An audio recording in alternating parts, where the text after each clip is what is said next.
Programang ito ay rated SPG, striktong patnubay at gabay ng magulang ang kailangan. Napakatindi nga ng bakbakan sa pagitan nila Olga at Tanggol. Sa gitna ng laban ay itinanong ni Tanggol kung ano ang atraso niya kay Olga. Dito ay sinabi ni Olga na si Tanggol ang pumatay sa anak ni Olga na si Greg. Nagpakilala rin si Olga na nagpapanggap lang siya bilang Beng at siya si Olga. Siya umano ang pumatay kay Mokang. Mag-isa lang si Tanggol pero halos ubusin niya ang mga tauhan nila Olga. Mamaya-maya pa ay dumating na ang mga kaibigan ni Tanggol, kaya napilitan sila Olga na umatras at hayaan na lang si Tanggol na buhay.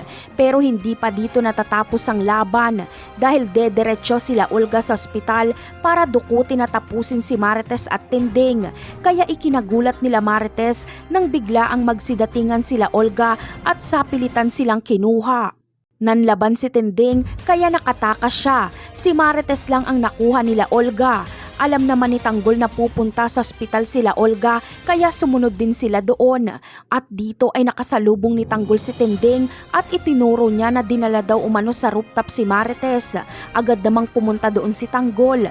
Pero ang kondisyon ni Olga ay pakakawalan niya lang si Marites kung isusuko ni Tanggol ang kanyang sarili. Hindi naman nagdalawang isip si Tanggol na isakripisyo ang kanyang sarili, makaligtas lang si Marites.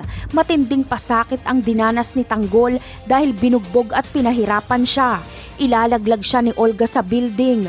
Pero sinabi muna ni Olga na hindi umano si Rigor ang totoong ama ni Tanggol. At mamaya-maya pa ay dumating si Marites at may dala itong baril. Nilapitan niya si Olga at binaril niya ito sa dibdib. Si Olga ang mahuhulog sa building. Napakarami pa nating dapat abangan sa mga susunod na episode. Paalam!